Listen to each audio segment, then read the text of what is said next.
Bonjour chers amis, bonjour chers téléspectateurs, auditeurs, chers camarades de l'Océan Infini Miséricorde.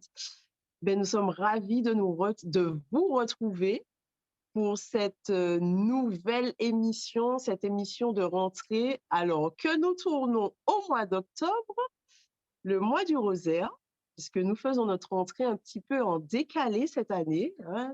On dira que ce sera une rentrée universitaire. Donc, je suis ravie de vous retrouver avec Esther et Jean-Paul. Esther, comment vas-tu? Bonjour à tous, bonsoir, je vais très bien, Tulia. Et toi, comment vas-tu? Comment vas-tu, Jean-Paul? Ah ben moi, ça va, Bien. merci. Oui, eh bien moi, avec la grâce de Dieu, ça va très bien, parce que comme vous l'avez dit, je sors de la messe également, où j'ai vécu vraiment un temps d'onction particulière à travers les textes de ce jour. Donc, je suis rempli de joie, rempli de remerciements pour le Seigneur, pour tout ce qu'il fait. Et voilà, et très heureux d'être avec vous. Amen. Action de grâce. Et en plus, aujourd'hui, à la messe, le prêtre a parlé beaucoup d'actions de grâce et de gratitude. Donc, mes Voilà. chers amis, nous vous invitons pour cette rentrée à, à expérimenter les exercices de gratitude et d'action de grâce. Alors, Amen. Esther, pour cette nouvelle rentrée, nous avons un nouveau thème. Oui, Quel donc est-il que tu vas nous présenter? le thème de cette rentrée, c'est le combat spirituel. C'est un joli thème, n'est-ce pas, Jean-Paul? Bah oui, dès qu'il y a un combat, je suis partant. D'accord, donc qu'est-ce que ça signifie le combat spirituel, s'il te plaît? Voilà, eh bien, écoutez, c'est un thème qui est transversal dans toute la vie du croyant et dans toutes les Écritures. Parce que si on lit bien les évangiles du Christ et ses enseignements, on s'aperçoit que la vie du chrétien n'est pas un long fleuve tranquille pour arriver jusqu'au royaume des cieux et qu'il y a des forces adverses qui s'y opposent. Je rappelle que dans les évangiles, hein, uniquement dans le Nouveau Testament, le terme démon, Satan, esprit impur apparaît plus de 337 fois.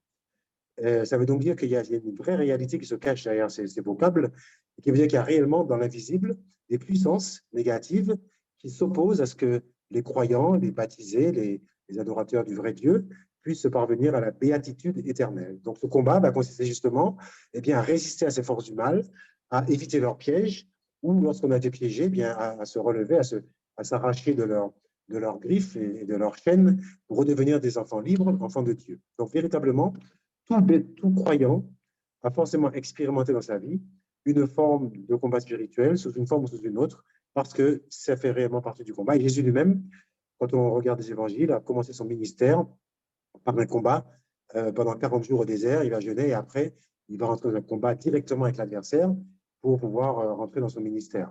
Nous, évidemment, ne rentrons pas forcément directement en contact avec Satan, mais il a ses ennemis, je dirais, ses forces vives, il a ses serviteurs, et à travers eux, nous sommes malheureusement confrontés au mal, et nous devons combattre avec les armes que nous verrons également durant cet entretien, j'imagine. Bon, combat. Merci beaucoup pour ta réponse. Nous sommes en plein combat spirituel là. Alors, du coup, il va falloir résister, éviter les pièges des démons, les pièges du mal, s'arracher de leurs griffes. Ce qui est très intéressant et que je ne savais pas, c'était les 337 fois dans le Nouveau Testament où on pouvait entendre, on peut lire en fait les nombreuses dénominations, qui les nombreux vocables en fait qui définissent le démon, en fait, les forces du mal, tout simplement. Ça, je ne savais pas et j'apprends quelque chose. Ça m'interpelle quand même, ça m'interpelle. Voilà. Mais ça ne me fait pas peur. Voilà, il ne faut pas avoir peur, mais il faut être réaliste. Et c'est très important parce qu'aujourd'hui, vous savez, il y a une forme de religiosité qui voudrait dire qu'en gros, le mal n'existe pas. Que ce Mhm. serait une façon dont l'être humain a de qualifier les événements désagréables. Mais ces nouvelles philosophies refusent de reconnaître qu'il y a un être vivant, spirituel, qui est capable de vouloir le mal et de faire du mal. Donc, ce serait plutôt une sorte de concept. Voilà, c'est une façon de désigner les événements catastrophiques. Et si on accepte cette idée-là, eh bien, ça revient à dire que le Christ n'a pas existé, puisque à quoi sert-il qu'il soit mort sur une croix? Et c'est pour simplement tourner, enfin, disons, défaire un concept. S'il est mort sur la croix et qu'il a souffert et qu'il a donné son sang, c'est bien pour défaire quelque chose de bien plus important que simplement des philosophies. Vous voyez, il y a derrière ça un enjeu très important qui est celui de l'authenticité de notre foi. Donc, effectivement, c'est important d'en prendre conscience. D'accord. Esther, tu voulais dire quelque chose, vas-y.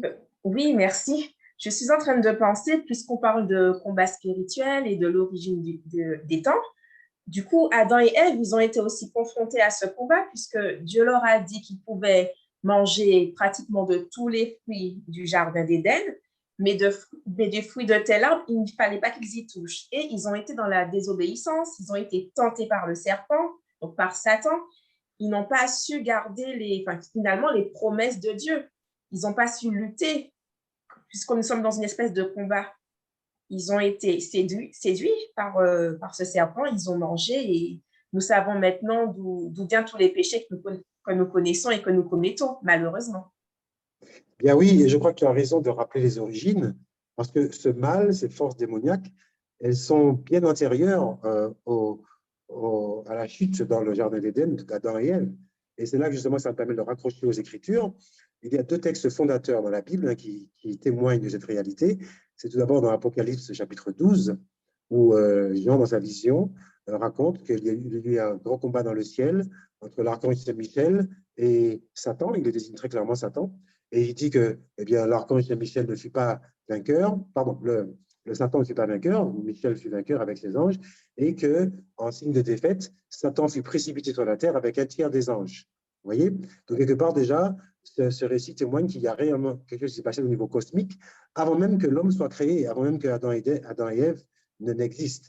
Et puis, quand vous lisez également le récit de Ézéchiel, chapitre 28, là aussi, vous avez, de la part du prophète, une vision dans laquelle eh bien, il dénonce le prince de Tyr, qu'après il qualifie comme étant Satan, hein, et il explique que ce prince de Tyr, eh bien, c'était un ange merveilleux, un ange chérubin, donc parmi la race des anges les plus merveilleux, les plus glorieux. Et il explique très clairement que ce qui s'est passé, c'est que cet ange glorieux, eh bien, par orgueil, par jalousie, par ambition, a voulu, à un moment donné, prendre la place de Dieu et s'est révolté contre Dieu.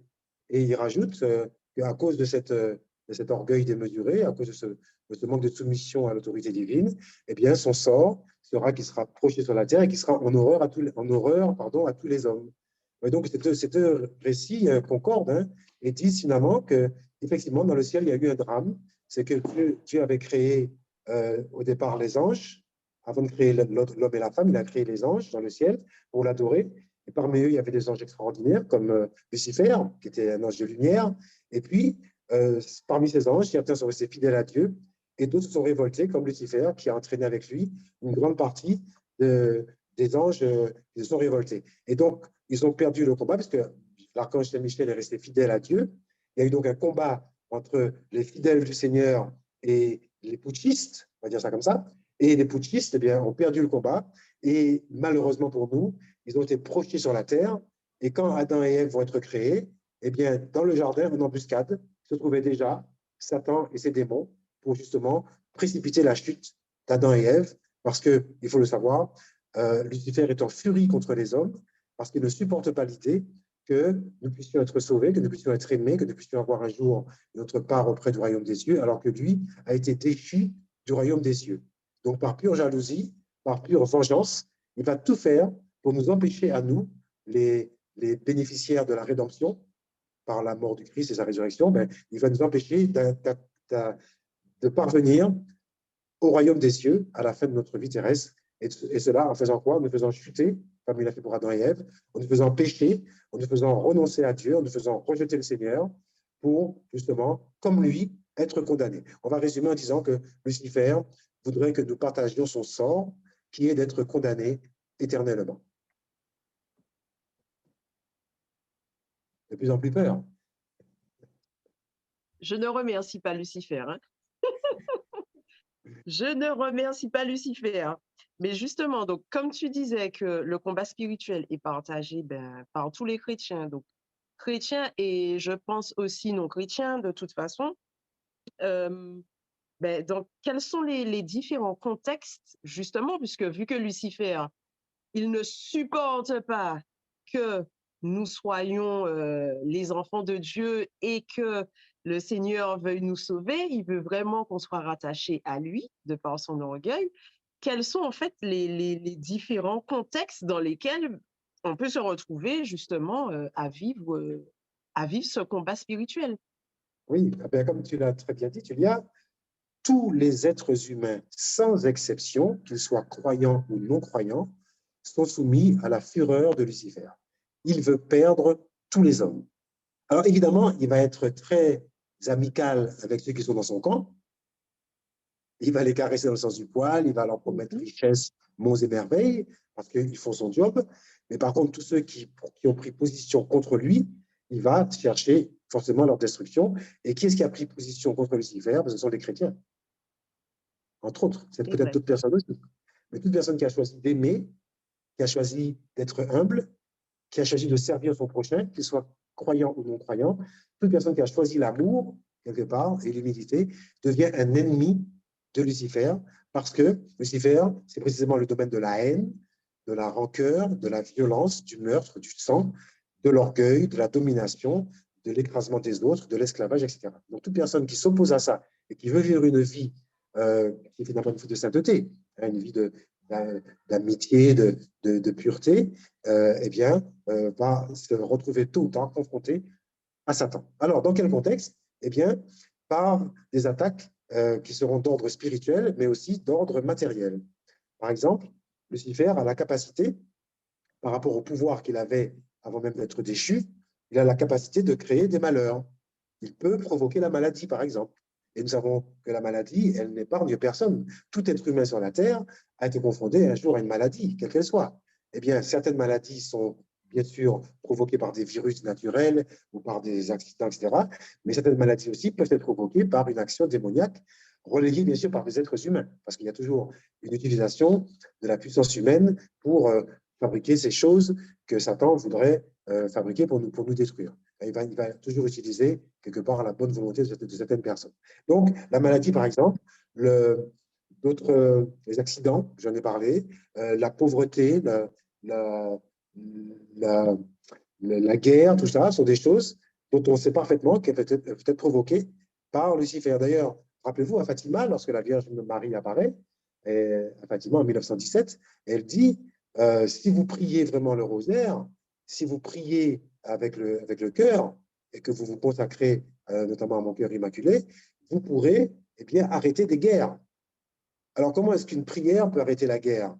Parce que la guerre est engendrée par des forces démoniaques, par des forces spirituelles. Et Marie explique que par une prière, justement, par la prière et par la permanence dans la prière, eh bien, on a la capacité de combattre des choses spirituelles par des armes spirituelles. On en reparlera peut-être tout à l'heure sur les armes, mais cela montre bien que on va dire que tout le mal auquel l'humanité est confrontée, je l'ai cité, hein, les guerres, les maladies, le deuil, la vengeance, la violence, tout cela, il faut bien se le dire, est orchestré dans le monde invisible par des forces démoniaques qui passent leur temps à réfléchir pour savoir comment faire pour saccager l'humanité, pour détruire le cœur de l'homme, pour créer la vengeance, créer le refus de s'aimer, créer le détournement de la face de Dieu en doutant de son amour, en doutant de sa puissance.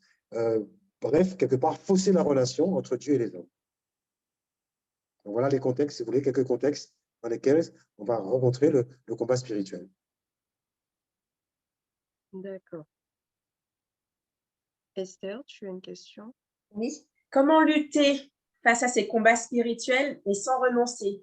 Parce que moi, par exemple, je suis chrétienne, je pratique, mais il peut y avoir aussi des hommes et des femmes qui sont des chrétiens, qui ne pratiquent pas forcément leur foi quotidiennement, ou bien tout simplement des hommes et des femmes qui sont athées. Donc, comment est-ce qu'on peut lutter face à tous ces combats, la maladie, la dépression, ou actuellement, on en parle beaucoup, hein, de la guerre qui ne fait que persister et grandir. Comment est-ce qu'on peut lutter sans renoncer, sans être désespéré, sans laisser la colère et la rage nous dominer et prendre le dessus?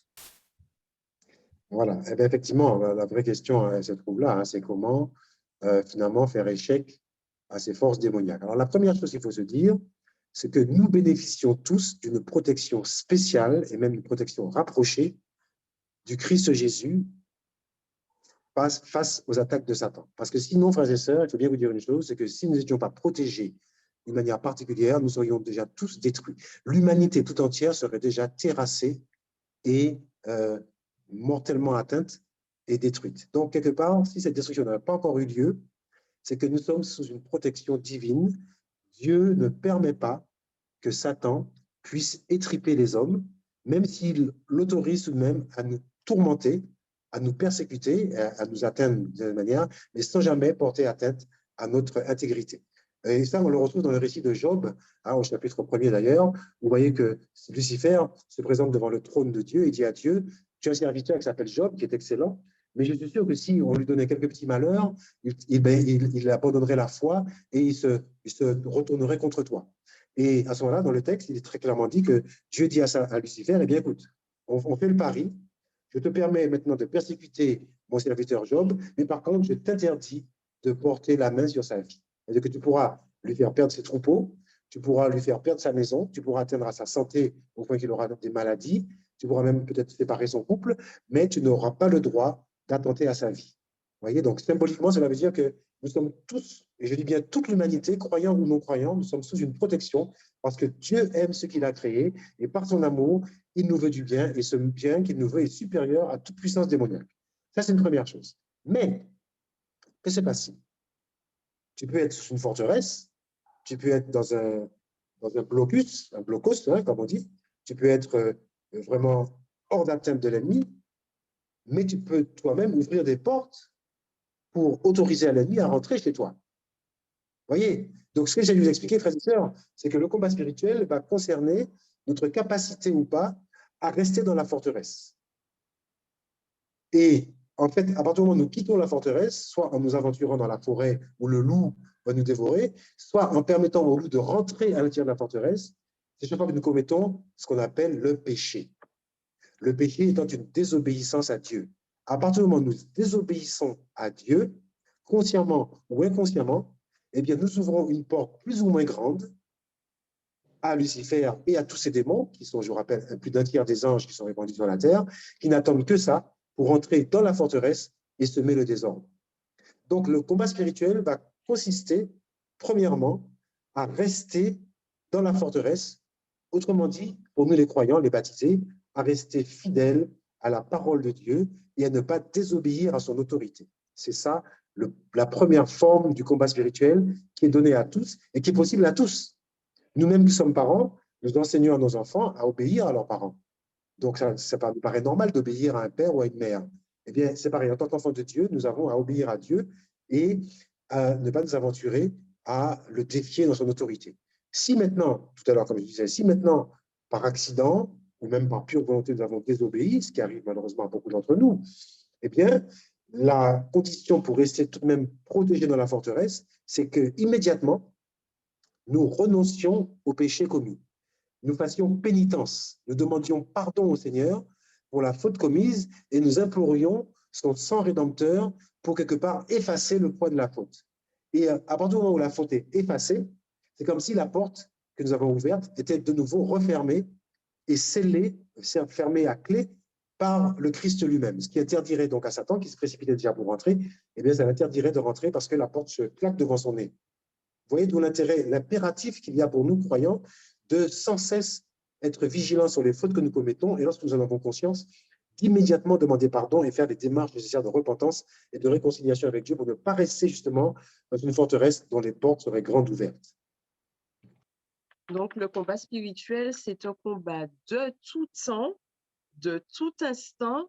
Il faut rester vigilant, il faut être au taquet pour que les portes restent de la forteresse de Dieu dans laquelle nous sommes, restent fermées. Voilà. Ouvrez les portes au Christ et fermez les portes au nez de Satan. Voilà, c'est un petit peu ça la dynamique du croyant. Dans sa vie, il doit évoluer, faire des choix pour s'assurer que tout ce qu'il dit, tout ce qu'il décide, tout ce qu'il fait est toujours dans le sens qui plaît à Dieu, moyennant quoi il est dans la forteresse. Voilà. Donc, ce n'est pas un stress qu'il faut avoir. Hein. C'est vraiment se dire, est-ce que ce que je fais est conforme à la volonté de mon Seigneur? Si j'y suis, comme disait Sainte Jeanne d'Arc, si je suis sous la grâce, que j'y reste. Si je n'y suis pas, eh bien que Dieu m'y remette très rapidement avant que Satan ne se précipite pour profiter de la faille pour pouvoir entrer. Voilà un petit peu l'idée de la vie du chrétien. Et on voit bien que c'est une vie de combat, c'est pas un long fleuve tranquille, comme on disait. Mais en même temps, vous remarquez qu'il n'a pas la victoire. Hein, et s'il a pu nous museler quelques secondes, néanmoins, le contact est rétabli et il ne nous empêchera pas de dire ce que nous avons à dire. Rappelez-vous l'évangile de ce matin, où Paul disait dans la deuxième épître, deuxième lecture, on n'enchaîne pas la parole de Dieu. Hein, on n'enchaîne pas la parole de Dieu. Donc, Satan a beau se démener, vous voyez bien que ça fait 2000 ans qu'il essaye, il n'a toujours pas réussi à museler ni le Christ, ni le Seigneur, ni nos anges gardiens, ni les croyants. Donc, il y a bien de sa part une tentative, mais il y a bien de chez nous une véritable victoire. Exactement. Exactement. Et le bien aura la victoire sur le mal. Alléluia, alléluia. En rendant grâce à Dieu, évidemment. Alors, du coup, nous vivons nos combats, nous les vivons chacun à notre manière, sous le regard du Seigneur, toujours agrippé au Seigneur, mais comment et est-ce que on peut sortir du combat? Parce que si le combat fait partie de la vie du chrétien, je me demande est-ce qu'un jour on peut sortir du combat? Donc, si oui, comment? Sinon, la question. Alors, Saint Paul nous dit dans son épître, hein, qui me délivrera de ce corps de chair, de ce corps mortel?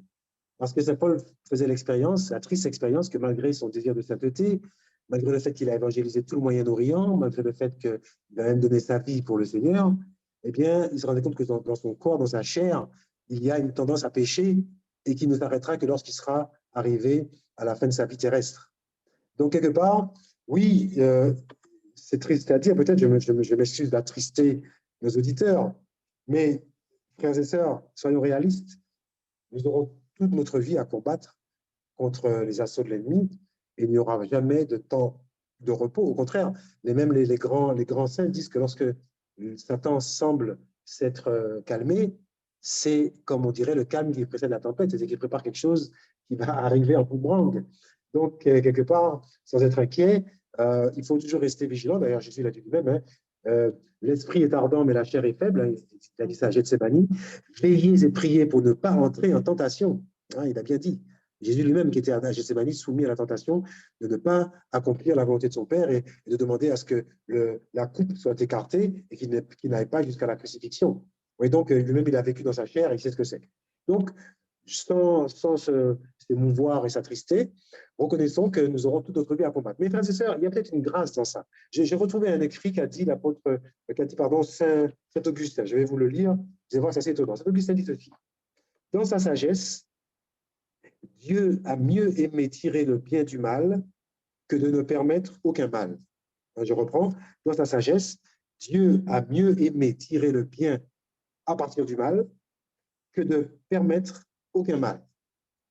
Donc, vous voyez, dans la stratégie du Seigneur, il est préférable pour un croyant d'être confronté aux assauts de l'ennemi et de lutter et de résister que d'être complètement à l'abri des attaques de l'ennemi. Pourquoi? Parce que quand tu es soumis au feu de l'ennemi, quand tu es soumis au tir des balles réelles qui veulent transpercer ta cuirasse, quand tu es dans le collimateur de Satan, quand tu es finalement en danger, eh bien, qu'est-ce que tu fais? Tu te raccroches à Dieu.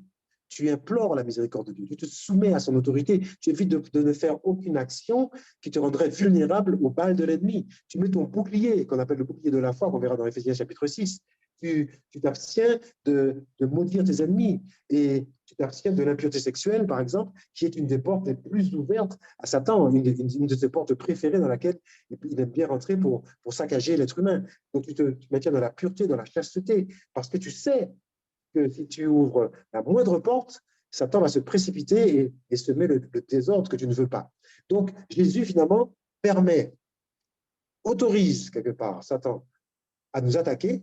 Donc, qu'on soit bien d'accord, l'auteur du mal, ça reste toujours Satan, ça ne sera jamais le Seigneur, mais Dieu, parfois, donne une permission à Satan d'opérer le mal, parce que Dieu sait, dans sa infinie sagesse, que de ce mal jaillira un bien qui sera profitable non seulement à toi et à moi, mais à l'Église et au monde entier. C'est très étonnant comme pédagogie, mais si vous regardez bien les évangiles, et encore l'évangile de ce jour, c'est exactement ça. Il y avait 10 lépreux. Pourquoi Dieu a-t-il permis qu'il y ait 10 personnes atteintes de la lèpre? Parce que Jésus viendra guérir les 10 lépreux. Et que les 10 lépreux étant guéris pourront chanter la gloire de Dieu, et ceux qui auront été témoins de ce miracle pourront dire « Notre Dieu est grand, célébrons son nom et glorifions-le éternellement en lui rendant grâce pour tout ce qu'il fait. » Et finalement, à l'arrivée, le bien qui a jailli de cette lèpre est plus grand que le mal de la lèpre lui-même, puisque non seulement il y a une guérison, mais en plus, il y a une glorification du Seigneur. Donc, quelque part, moi, lorsque je suis attaqué par Satan et que, éventuellement, je chute, mais que je me relève, la gloire de Dieu est manifestée parce qu'un pauvre pécheur que je suis, un pauvre idiot qui a ouvert sa porte à Satan, eh bien, a été repêché par Jésus-Christ. Et finalement, Satan a quand même perdu le combat. Et moi, il en a résulté pour moi que je m'attache encore davantage au Christ parce que je me dis, mais ce Dieu, qu'est-ce qu'il est merveilleux, qu'est-ce qu'il m'aime, puisque je l'ai insulté, je l'ai bafoué, je l'ai trahi et il est quand même venu me secourir. Donc, vraiment, son amour est infini. Et il faut que les gens le sachent. Il faut que ceux qui pêchent comme moi sachent que dans la création, il y a un Dieu vivant qui les aime, qui leur fait du bien. Et quelque part, le royaume de Dieu s'est agrandi. Vous voyez, bon, c'est pas toujours évident à comprendre, mais c'est une réalité. Oui, c'est vrai, c'est une réalité qui n'est pas facile à comprendre, mais on l'expérimente grâce à l'amour de Dieu, grâce à toutes les armes qu'il nous donne, grâce à la prière. On expérimente justement cette réalité qui est dure à comprendre et le fait aussi de rendre grâce à Dieu, non pas pour les épreuves, mais justement pour les biens qui vont ressortir des épreuves. C'est vrai que ça, à une période, je ne le comprenais pas. Ma mère me disait toujours, mais rends grâce à Dieu pour ce que tu vis et ce que tu vivras par la suite. Mais ça, c'est très difficile tant qu'on n'a pas, pour certains, tant qu'on n'a pas vu en fait ce que le Seigneur nous apporte par la suite, ce qui découle de ces combats que l'on vit, on a du mal à rendre grâce à Dieu. Et même quand on a vécu, qu'on a vu, qu'on a expérimenté, et vraiment, on voit là, la grandeur du Seigneur et son amour infini, on peut tout de même avoir du mal à rendre grâce à Dieu pour ce qu'on vit parce que, bien évidemment, c'est compliqué. Vivre un combat, se battre, c'est compliqué, c'est difficile. Et qui plus est, se battre contre des forces qu'on ne voit pas. La plupart du temps, quand on voit son ennemi, on voit quand même son ennemi, mais quand on ne voit pas, on a l'impression des fois de combattre dans le vide. Alors, qu'en réalité, ce n'est absolument pas ça. On ne combat pas dans le vide et du coup, le Seigneur nous donne la force et il ne faut pas avoir peur parce que souvent on a peur, mais le Seigneur, il ne nous a pas donné un esprit de peur, mais il nous a vraiment donné un esprit de force. Et comme tu disais, il nous a donné aussi une armure pour pouvoir combattre. Donc, quelle est cette armure? Quelles sont ces armes qu'il nous donne? Parce que ce ne sont pas que des armes physiques, hein, ce sont des armes spirituelles qu'il nous donne. Donc, quelles sont les armes que le Seigneur nous donne pour pouvoir combattre, pour pouvoir avancer, pour ne pas se décourager et pour continuer à lutter jusqu'au bout? Voilà. Eh bien, ça tombe bien et ça rejoint une parole aussi que j'aime beaucoup de cet Augustin qui dit ceci: tout ce que Dieu ordonne, il le donne. Hein, je reprends, tout ce que Dieu ordonne, il le donne. Donc, si Dieu m'ordonne de mener un combat spirituel, il me donne les moyens de mener le combat spirituel. Si Dieu m'ordonne d'être pur, il me donne le moyen d'être pur. Si Dieu m'ordonne de bénir mes ennemis, il m'a donné les moyens de bénir mes ennemis. Et c'est pourquoi, à travers ce combat spirituel, on ne peut que glorifier Dieu parce qu'on prend conscience qu'en nous-mêmes, il y a des potentiels extraordinaires de faire des choses extraordinaires parce que Dieu les a déjà déposées en nous. Mais comment saurons-nous qu'elles sont déposées en nous, ces choses, si on ne met pas à exécution justement pour combattre?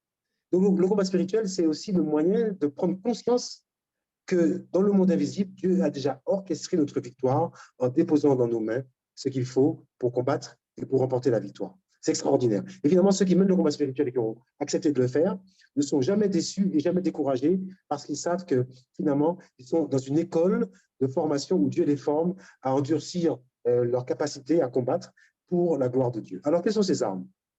Quelles sont ces choses que Dieu a mises en moi et qui me permettent justement de remporter la victoire? Eh bien, Saint Paul, bien sûr, va énoncer ses armes au moins 2 fois dans ses épîtres, mais il y a l'épître qui est la plus connue, c'est dans l'épître aux Éphésiens, au chapitre 6, verset 10 jusqu'à la fin, donc jusqu'à verset 20, je crois à peu près. Alors, l'apôtre Paul dit ceci.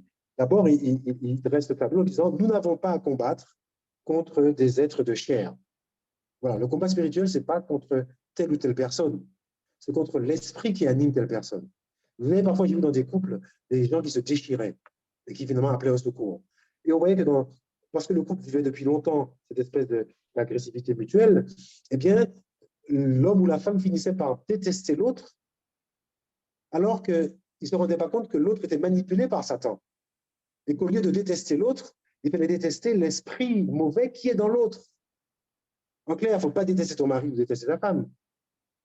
Il faut continuer à l'aimer, mais par contre, tu as le droit de détester et de combattre l'esprit mauvais qui fait que ton mari est violent, qui fait que ton mari est coureur de jupons, qui fait que ton mari manque de tendresse ou que ton mari ne fait rien à la maison. Bon, j'ai cité des cas qui sont très rares, on sait qu'ils n'existent pas tellement aux Antilles-Guyane, ça, c'est plus dans d'autres pays, hein, d'accord? Mais voilà, voilà. Et souvent, nous allons en vouloir à une personne, nous allons être remplis d'amertume envers cette personne, alors que nous oublions dans le monde spirituel de comprendre que cette personne est pilotée par des puissances impures et invisibles, et que c'est ces puissances-là qu'il faut combattre par les armes que nous dit actuellement l'apôtre Paul dans Éphésiens 6. Donc, quelles sont ces armes?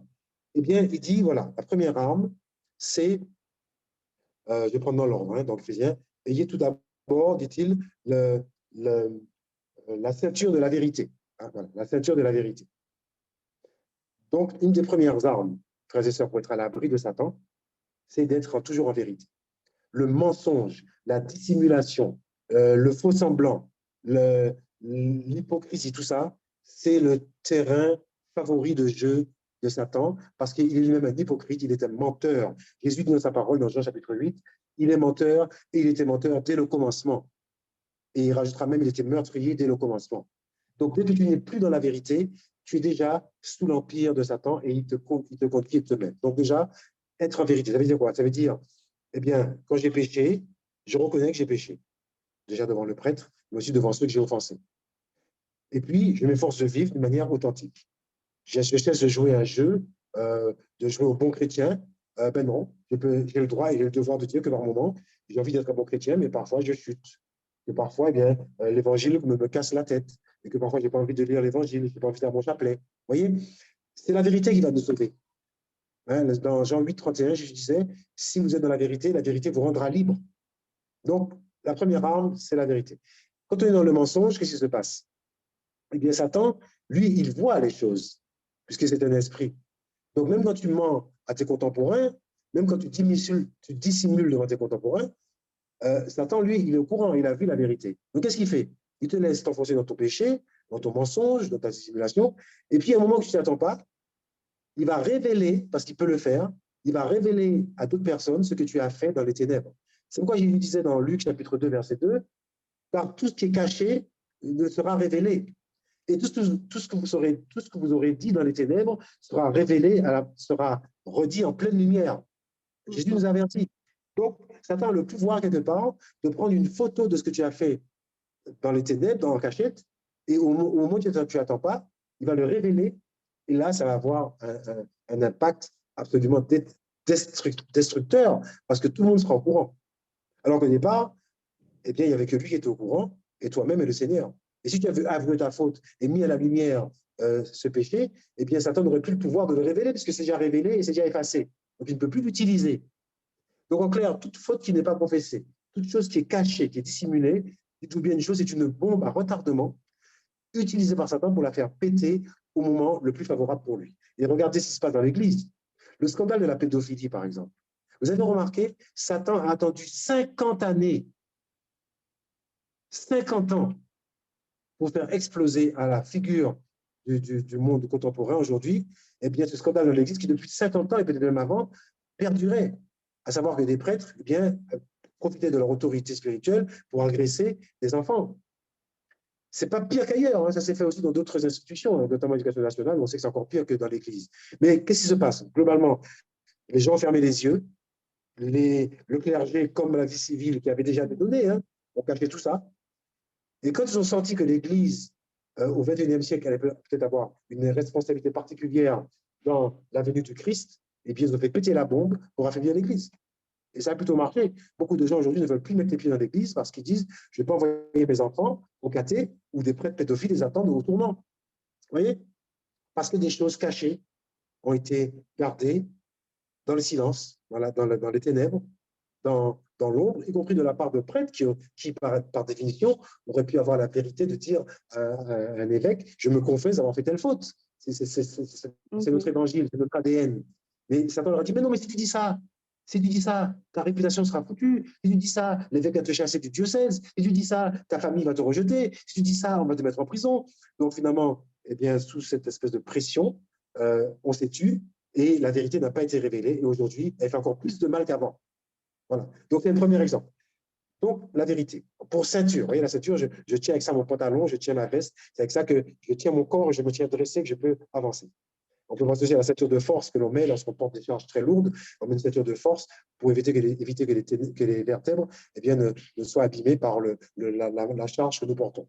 La deuxième chose que dit l'apôtre Paul, il dit, eh bien, ayez toujours pour chaussure le zèle à propager l'évangile de la paix. Donc, quelque part, l'évangélisation, annoncer l'évangile, témoigner que le Christ est vivant est une arme absolue qui empêche à Satan d'agir parce que Satan ne veut pas qu'on connaisse le Christ. Il voudrait que l'on croie que lui-même est plus fort que Dieu et qu'il remplit le monde et que le monde lui appartient. Rappelez-vous, hein, dans la tentation au désert, Satan disait à Jésus, prosterne-toi devant moi et je te donnerai toutes les richesses de la terre. Mais les richesses de la terre appartiennent à Dieu. Donc Satan s'est fait propriétaire, en mentant, hein, par mensonge. Il se désigne comme propriétaire de richesses qui ne sont même pas à lui. Vous voyez, et il dit, voilà, je vais maintenant les offrir, te les remettre. Et bien, c'est pareil pour les hommes aujourd'hui. Donc, annoncer l'évangile de la vérité, c'est faire reculer Satan en disant, mais non, le monde ne t'appartient pas. Je suis désolé. Le monde appartient au Créateur, jusqu'à preuve du contraire. Et jusqu'à ce qu'il revienne, tu n'es pas le maître de la terre. Vous voyez, donc annoncer l'évangile et surtout annoncer une chose très importante dans cet évangile, c'est que notre Dieu est miséricordieux et plein d'amour. Dieu ne condamne pas les hommes, mais il veut les sauver. Parce que vous savez que beaucoup d'hommes qui ont péché s'enfoncent dans la culpabilité et voudraient se détournent de Dieu et voudraient être condamnés parce qu'ils disent, voilà, je suis allé trop loin, Dieu ne peut pas me pardonner telle faute. Et c'est ça aussi, c'est le mensonge du diable. Et si toi, avec ton évangile, tu dis, mais non, je conteste cette vision des choses, j'affirme que quelle que soit la noirceur de ton péché, l'amour de Dieu est plus grand que la mort, l'amour de Dieu est plus grand que ta faute. Et Dieu a un projet d'amour pour toi et de rédemption. Et bien, quelque part, quand tu fais ça, tu annonces l'évangile de la vérité, l'évangile de la miséricorde. Et comme dit Borgman, mercy wins. Hein, mercy will win. La miséricorde vaincra. La miséricorde, c'est l'arme absolue qui vaincra toutes les forces démoniaques parce qu'elles n'ont pas le pouvoir de pardonner les fautes. Au contraire, elles voudraient nous enfoncer la culpabilité de la faute. La troisième arme que saint Paul nous cite, dans Éphésiens 6, c'est le casque du salut. Il y a toujours sur vous le casque du salut. Pourquoi le casque? Parce que quand tu portes un casque, tu protèges ta tête, tu protèges tes fonctions cervicales, tu protèges ta volonté. Parce que Satan, qu'est-ce qu'il va chercher de faire à faire? Il va chercher, par des pensées, par des images, par des impressions et des sensations, il va chercher à affaiblir ta volonté d'être saint, ta volonté d'être un jour dans le royaume des cieux, ta volonté d'appartenir à Dieu. Eh bien, le casque du salut, c'est de te dire, je suis sauvé en vérité par la volonté de Dieu. Je suis sauvé comme dit l'apôtre Paul, je vous dis le terme, ça me reviendra, mais je suis sauvé déjà par le sacrifice du Christ. Donc, je marche comme quelqu'un qui est déjà sauvé, parce que le salut, c'est mon avenir. Et quand tu marches comme ça, c'est comme si tu portais un casque qui te rend eh bien, insensible aux sensations et aux paroles et aux mensonges du diable qui te dit mais non, mais tu as péché, tu es foutu, mais non, mais tu ne peux pas être sauvé, ce que tu as fait est trop abject. Comment Dieu pourrait vouloir de toi? Vous voyez, il faut avoir ce casque du salut de rester sous la sphère de la parole de Dieu. Et frères et sœurs, pour cela, il faut lire cette parole, il faut la lire, il faut la manger, il faut lire ce que Dieu nous dit. Il ne faut pas écouter simplement ce que des gens nous disent à propos de Dieu. Il faut nous-mêmes aller lire ce que Dieu nous dit dans sa parole quand il s'adresse à nous en direct, à nous qui sommes ses enfants. Voilà, on va faire une petite pause là-dessus, mais déjà, j'ai cité les 3 premières armes, que je résume, la vérité, annoncer l'évangile, donc l'évangélisation, le témoignage, et le casque du salut, c'est-à-dire la conviction que je suis sauvé déjà en plénitude par la volonté de Dieu, à condition de me maintenir, bien sûr, sous la bénédiction. Je prends mon souffle. S'il y a 2-3 questions, je peux répondre, et après, je vais aborder les autres armes du combat spirituel. Ouais, et c'est les armes, elles sont reçues de Dieu. Alors, j'avais relevé dans Corinthiens 10, chapitre 4, il est écrit, Ouais. en effet, les armes de notre combat ne sont pas purement humaines, elles reçoivent de Dieu la puissance qui démolit les forteresses. Exactement. Vous voyez, c'est incroyable cette parole. Hein. J'avais également relevé moi-même d'ailleurs, tout à fait.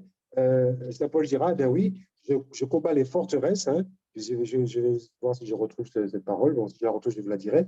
Mais c'est réellement ce que Saint Paul nous dit, c'est que nous avons le pouvoir de combattre les forteresses. Voilà. Nous pouvons combattre le règne de Satan. Il les combat par la foi.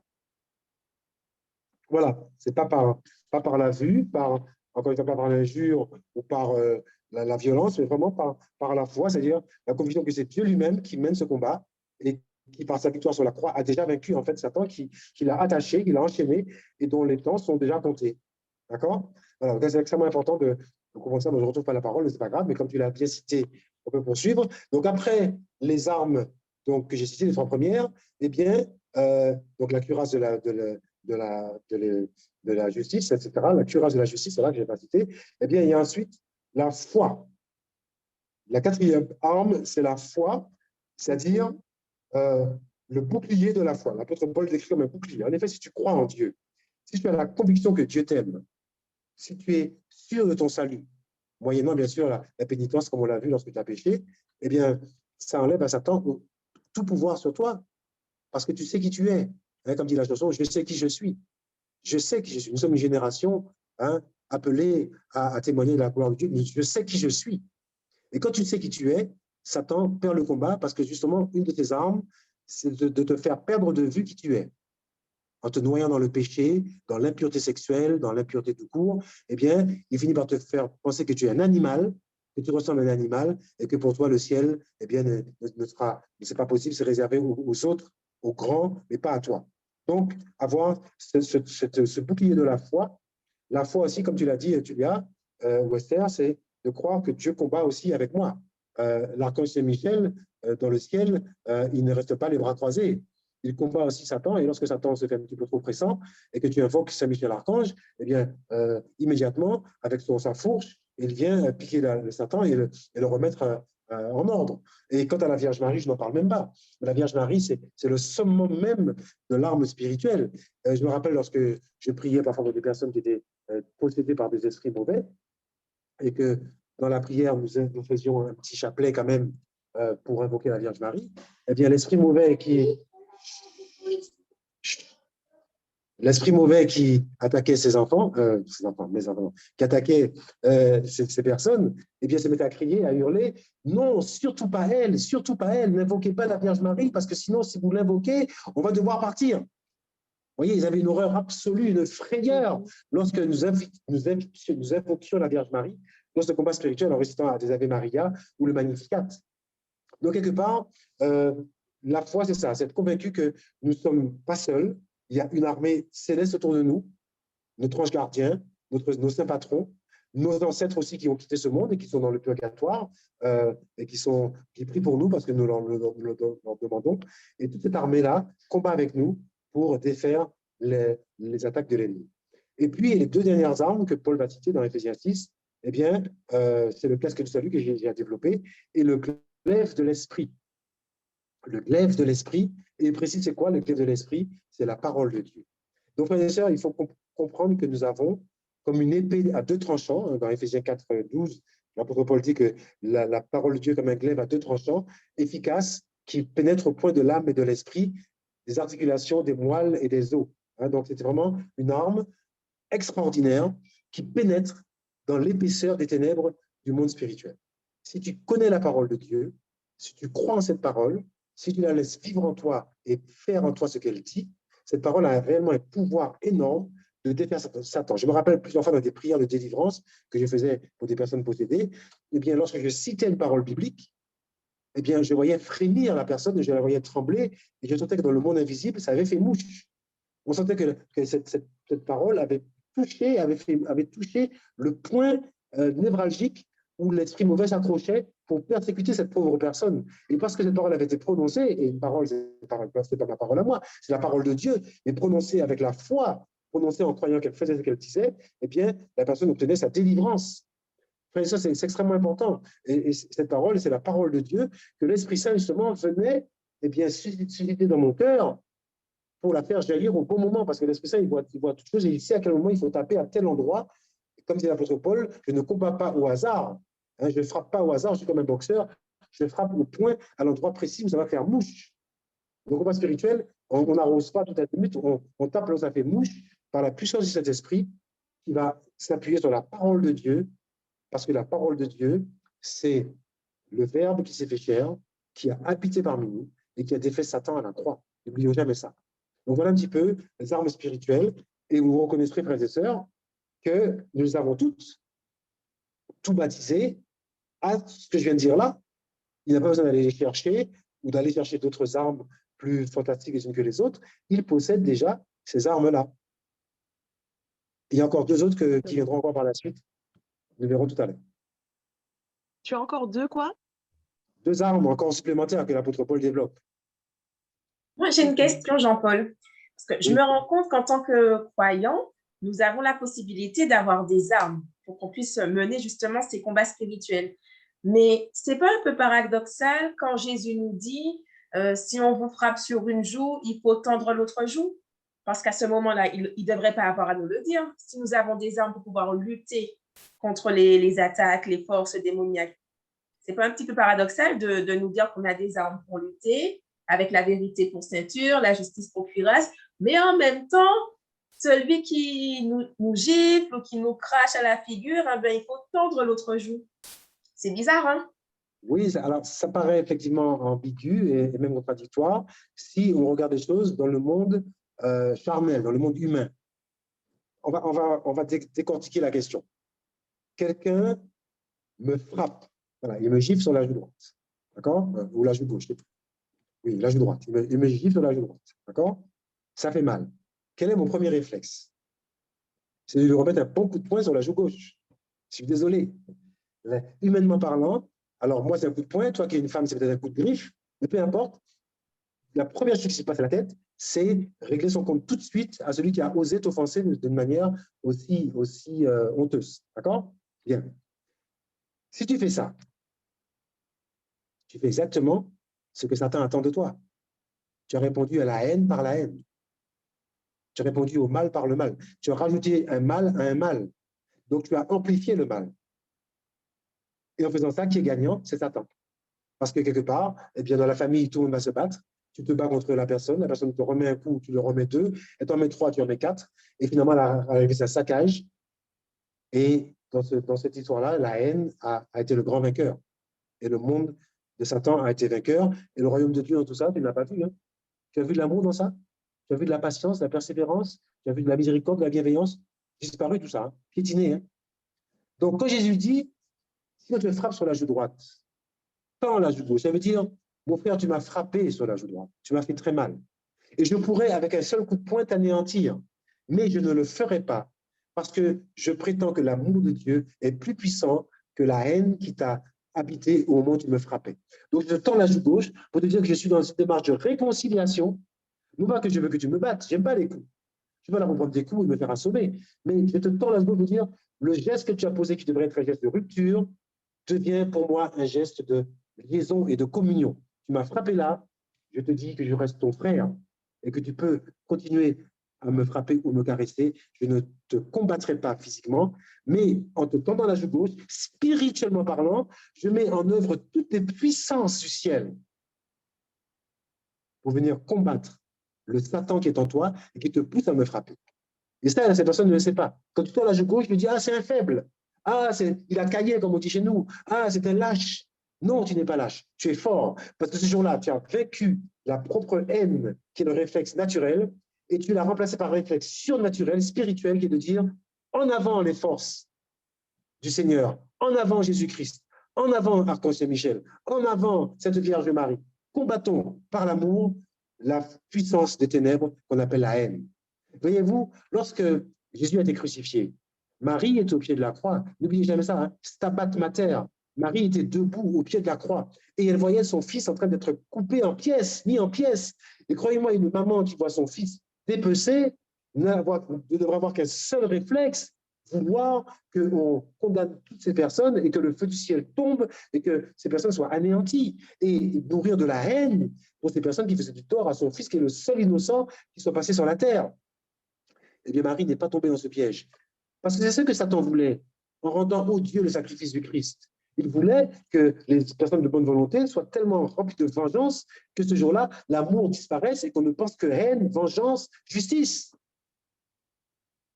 Eh bien, ça n'a pas marché parce que Marie, justement, ce jour-là, a dû dire, Seigneur, je souffre atrocement de voir mon fils mourir. Parce qu'il paraît qu'une maman qui voit son fils mourir, mais c'est encore pire que de mourir soi-même.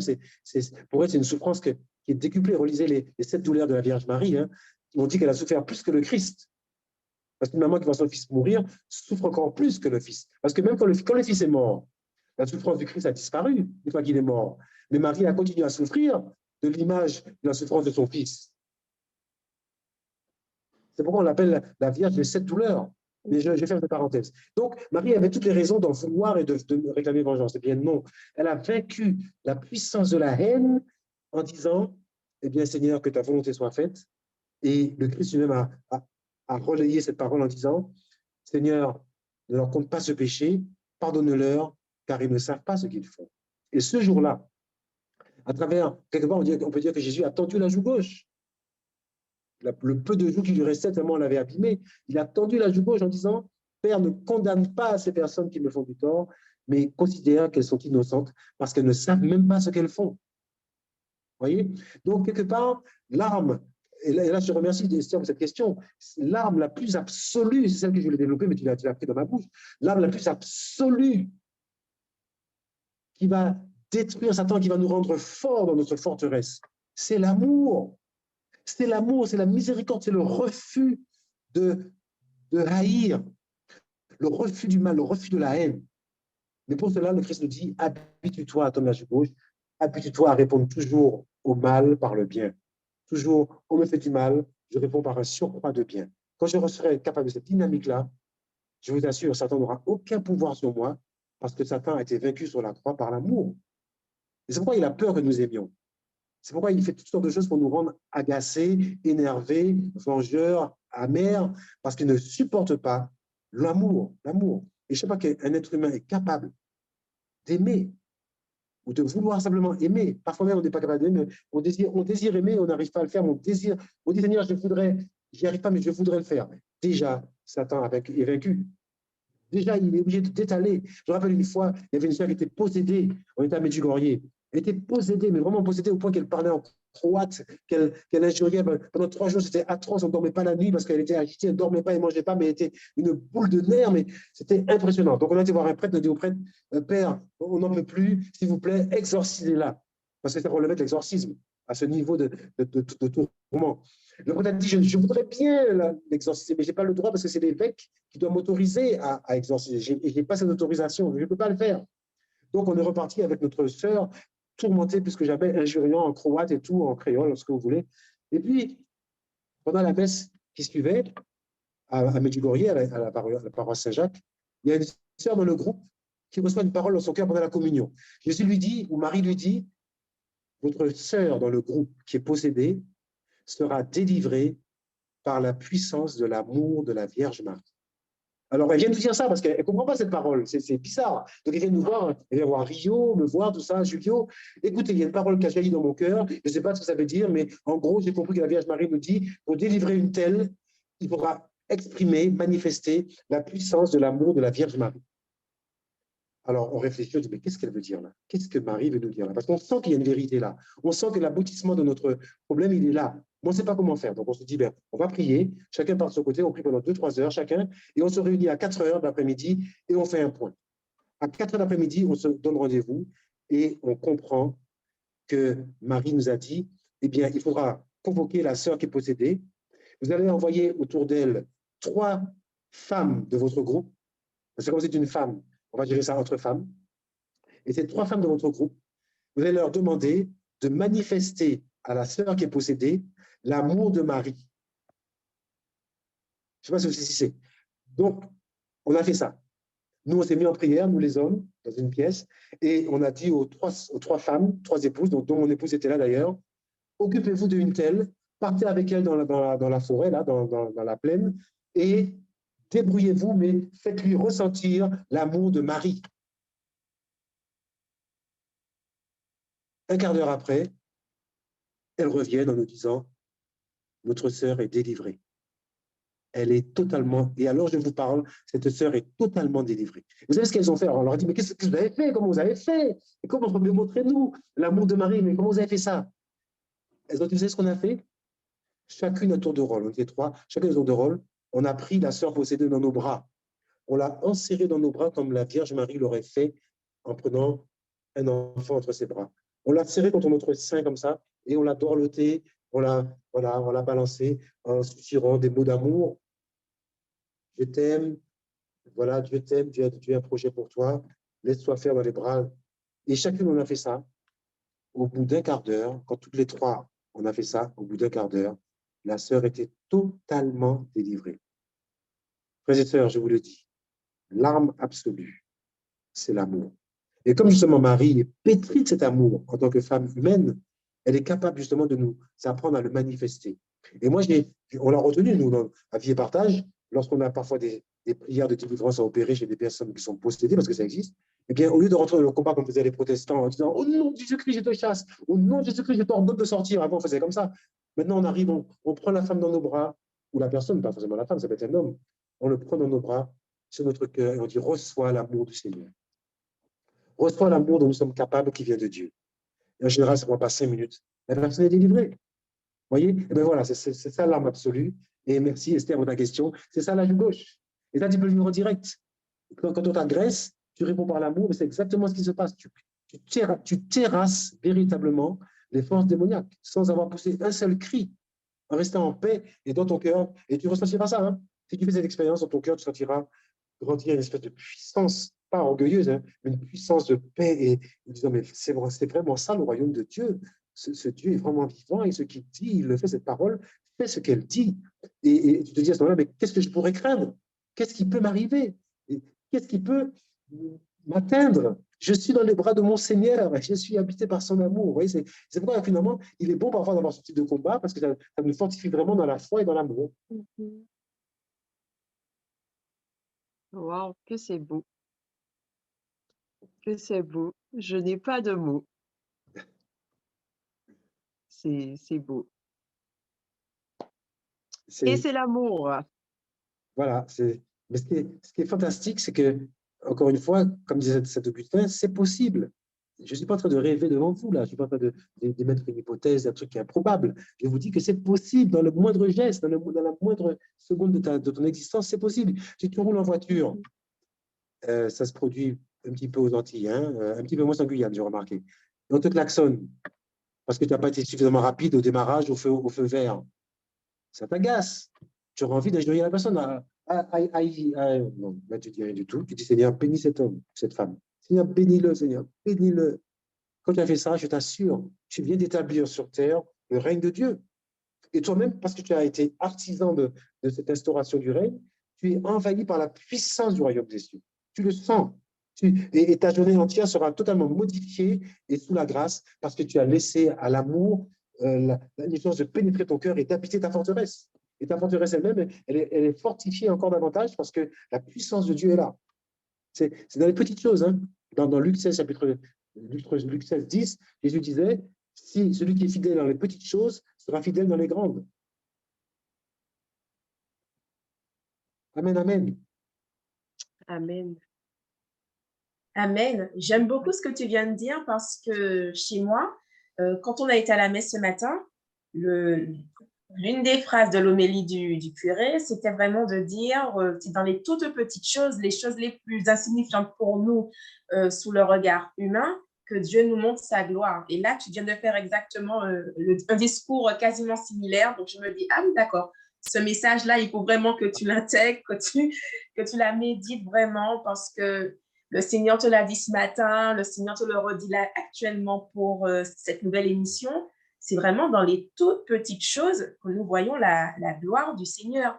Et je trouve ça très beau parce que quand tu nous faisais le témoignage de ce qui s'est passé avec la sœur qui était possédée, moi, je me suis dit, si ça se trouve, chacune des sœurs, elles ont fait un « Je vous salue Marie », dit « Je vous salue Marie ». Non, pas du tout. Elles ont fait vraiment comme Maman Marie. Elles l'ont prise dans les bras, elles l'ont cajolée, elles l'ont bercée, elles l'ont valorisée. Et que demande le peuple? C'est l'amour, hein? L'amour. L'amour, que demande le peuple? Exactement. Et Satan, justement, puisque nous en parlons, il est allergique à l'amour. Il ne supporte pas l'amour. Donc, tout être humain qui sera capable d'avoir un petit peu d'amour dans son cœur sera déjà vainqueur du mal. Parce que quand il est face à l'amour, il ne peut même pas contre-attaquer. On pourrait se dire, oui, mais comme il y a de l'amour et qu'il n'est pas content, il va t'estropier encore plus. Il va te faire. Il ne peut pas. Il est paralysé par l'amour. C'est ça qu'il faut. Il est terrassé. C'est vraiment ça le mot. Il veut pas.